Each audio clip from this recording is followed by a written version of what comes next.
शं वरुणः शन्नो भवत्वर्यमा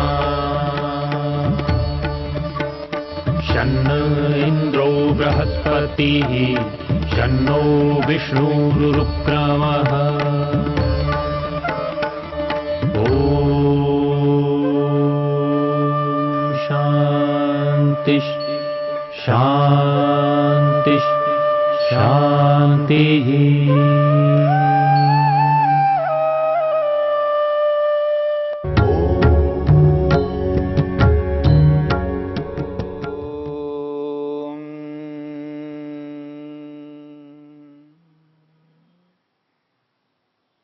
मन को एकाग्र करने के उपायों पर विचार चल रहा है।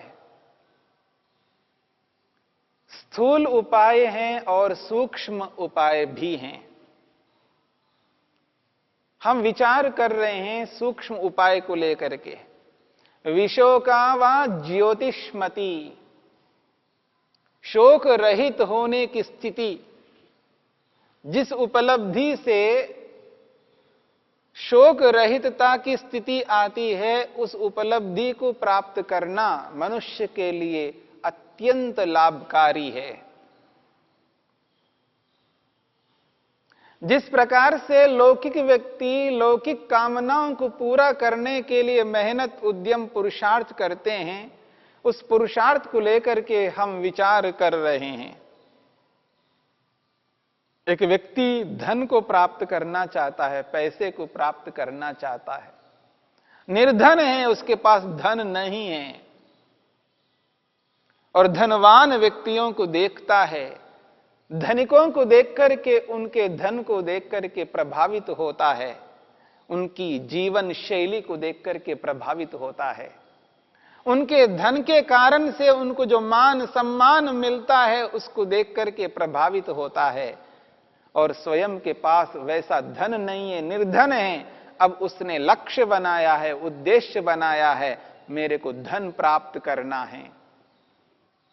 और उस धन को प्राप्त करने के लिए, इस इच्छा को पूरा करने के लिए, ये जो उसकी कामना है, इस कामना को पूरा करने के लिए जब वो उद्यम करता है, मेहनत करता है, ऐसा उद्यम, ऐसा पुरुषार्थ करता है, देखने वाले, जानने वाले ये कह उठते हैं, हां, इसका नाम है पुरुषार्थ, इसको कहते हैं पुरुषार्थ। ऐसा पुरुषार्थ होना चाहिए, क्योंकि वो अत्यंत पुरुषार्थ करता है।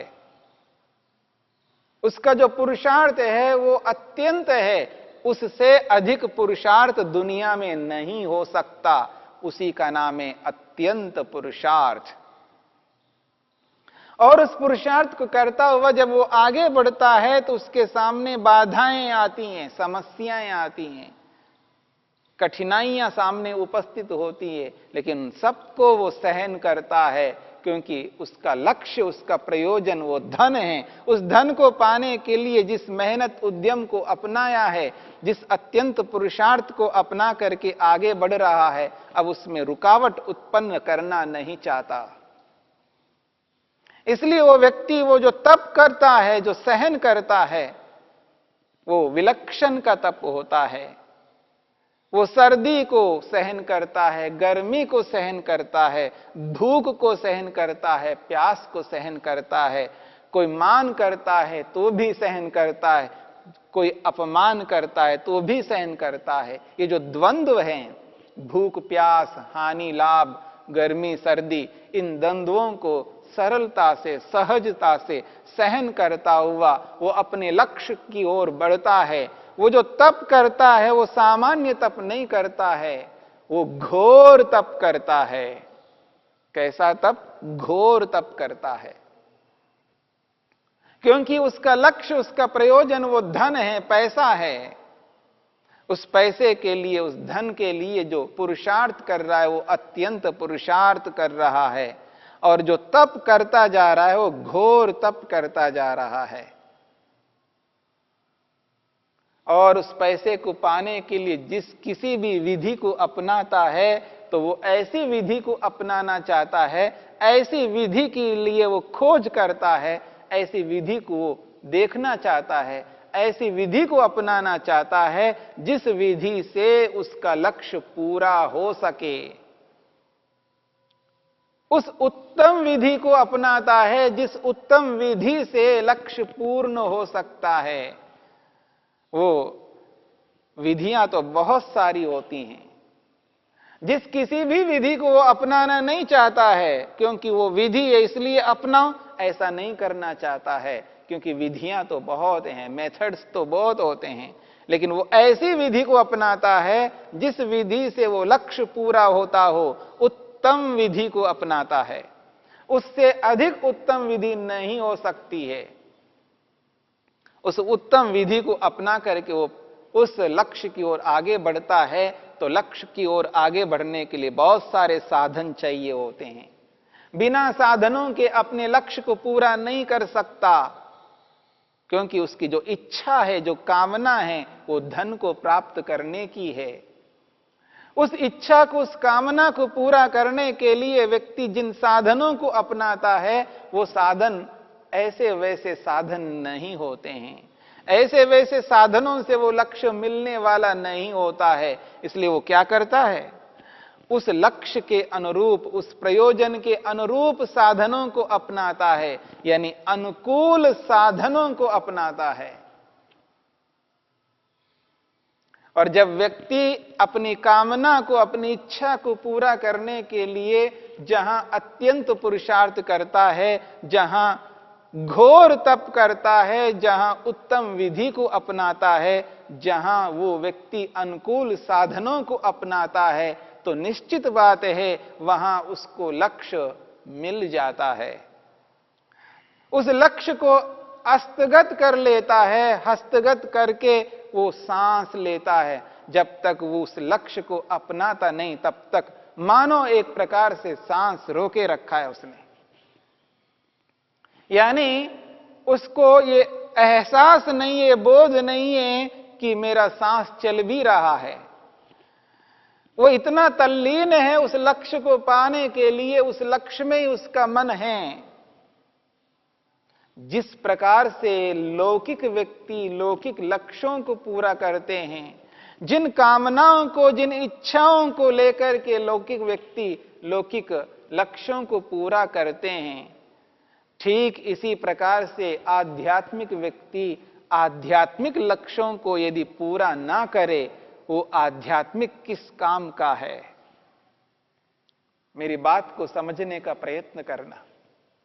जब एक ओर से लौकिक व्यक्ति लौकिक लक्ष्यों को पूरा कर रहे हैं, प्रत्यक्ष अनुभव हो रहा है, वो दिख रहे हैं, उनका एहसास अनुभव हम कर सकते हैं कि वो लोग उन लौकिक लक्ष्यों को पूरा करते हुए दिखाई दे रहे हैं।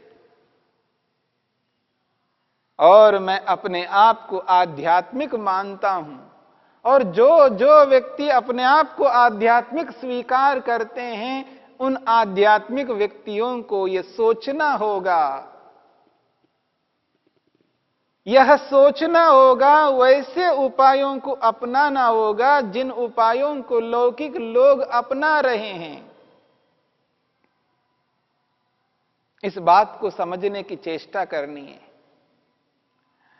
आध्यात्मिक व्यक्तियों की भी कामनाएं होती हैं, इच्छाएं होती हैं, उनको पूरा करने की वो भी चेष्टा करते हैं, परंतु वो जो चेष्टा है, वो जो पुरुषार्थ है, वह पुरुषार्थ वैसा पुरुषार्थ होना चाहिए जैसे पुरुषार्थ को लेकर के लौकिक व्यक्ति आगे बढ़ रहे हैं।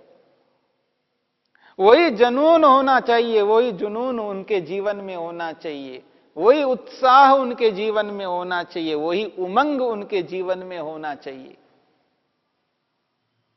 जब तक उस स्थिति में नहीं पहुंचेंगे, तब तक वो लक्ष्य पूरा नहीं हो पाएगा। तो आध्यात्मिक व्यक्ति को उस ऊंचे लक्ष्य को प्राप्त करना है। ऐसा लक्ष्य है जो कि जिसको पाकर के विशोका, शोक रहित बन सके, और वो लक्ष्य है ज्योतिष्मति। विशोका वा ज्योतिष्मति, ज्योति वाली है, प्रकाश वाली है, शुद्ध ज्ञान स्वरूप वाली वो उपलब्धि है, जिस उपलब्धि को पाकर के व्यक्ति शोक रहित हो जाता है। महर्षि वेदव्यास ने विशोखावा ज्योतिष्मति इस सूत्र की व्याख्या करते हुए स्पष्ट करते हैं। वो कहते हैं हृदय पुंडरी के धारे तो या बुद्धि संवित। वो कहते हैं हृदय पुंडरी के, हृदय में, हृदय प्रदेश में मन को स्थिर करना है, धारणा बनानी है, यानी हृदय में मन को स्थिर करना है, धारणा बनानी है और वहीं पर मन को टिकाना है और वहीं टिका करके बुद्धि के बारे में, महतत्व के बारे में, निर्णय करने वाले उस तत्व, उस यंत्र के बारे में विचार निरंतर चलता जाए कि ये जो मेरी बुद्धि है, ये जो महतत्व है, जो निर्णय करता है, उचित और अनुचित का बोध जो हो रहा है उसका निर्णय करता है कि यही उचित है, ऐसा ही करना है, ये जो निर्णय करने का साधन है उसका नाम है बुद्धि। महर्षि वेदव्यास कहते हैं बुद्धि संवित, बुद्धि का साक्षात्कार होता है, बुद्धि की अनुभूति होती है, महतत्व का साक्षात्कार हो जाता है।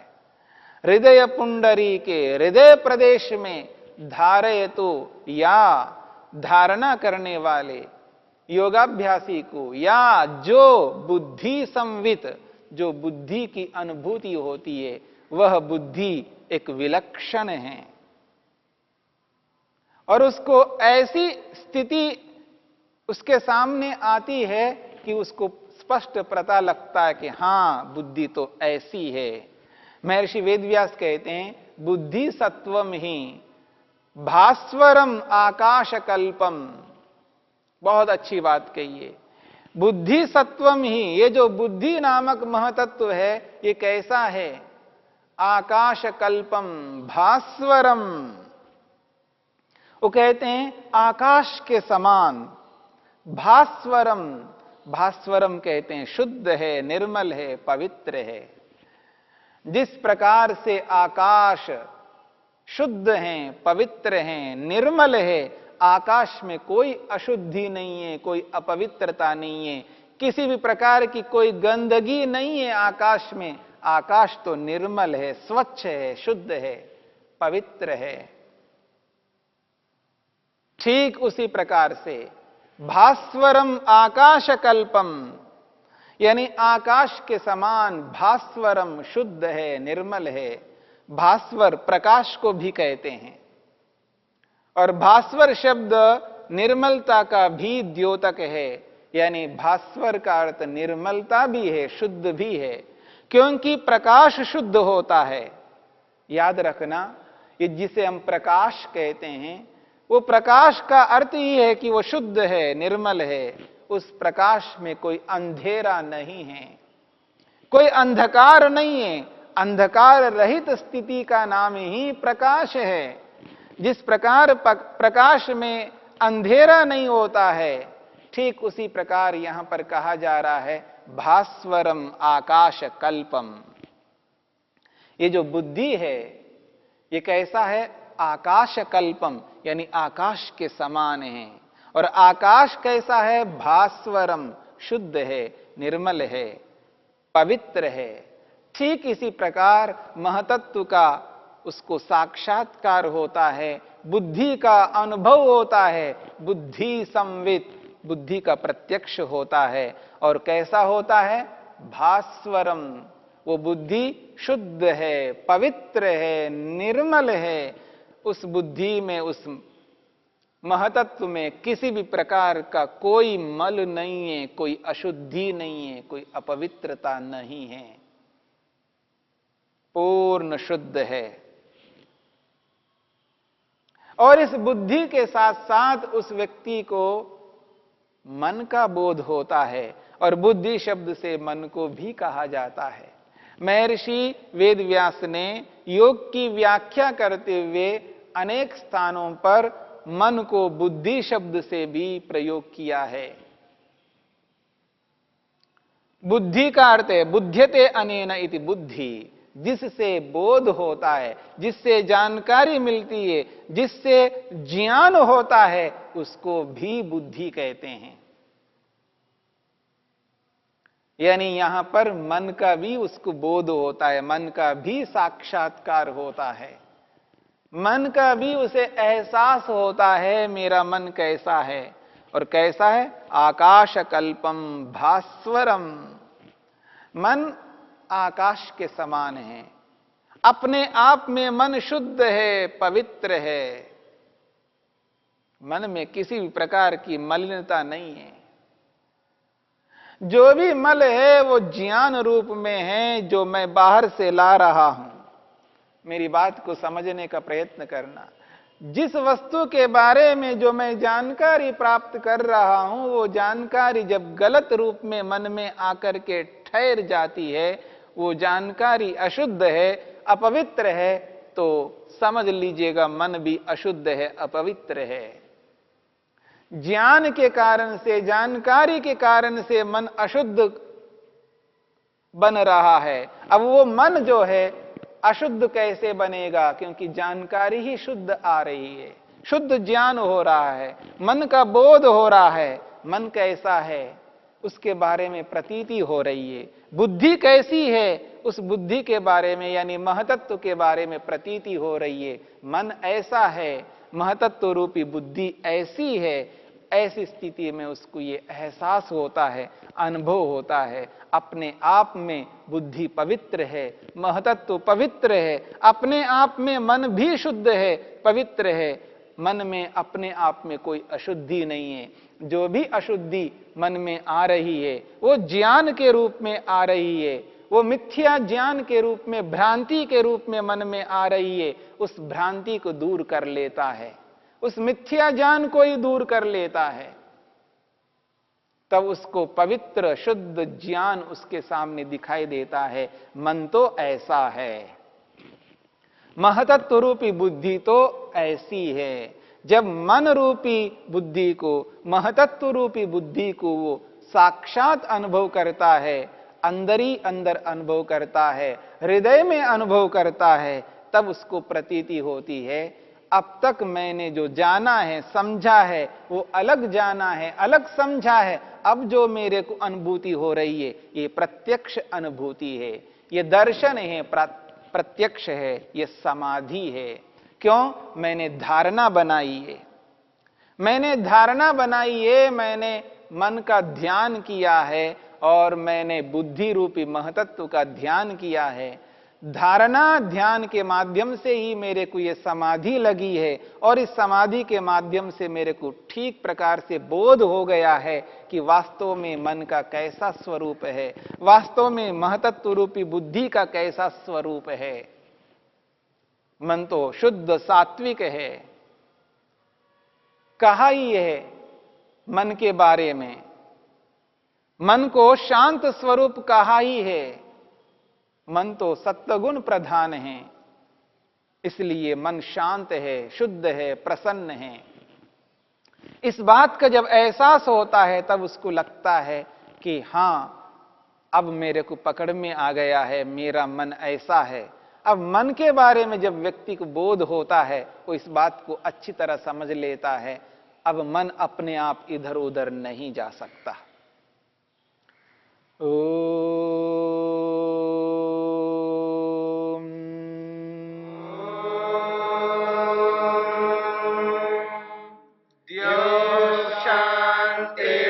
शांतिरंतरिक्षं शांति पृथिवी शांतिरापः शांतिरोषधयः शांतिः वनस्पतयः शांतिर्विश्वे देवा शांतिर्ब्रह्म शांति सर्वं शांति शांतिरेव शांति क्षमा शांतिरेधि। ओम शांति शांति शांति।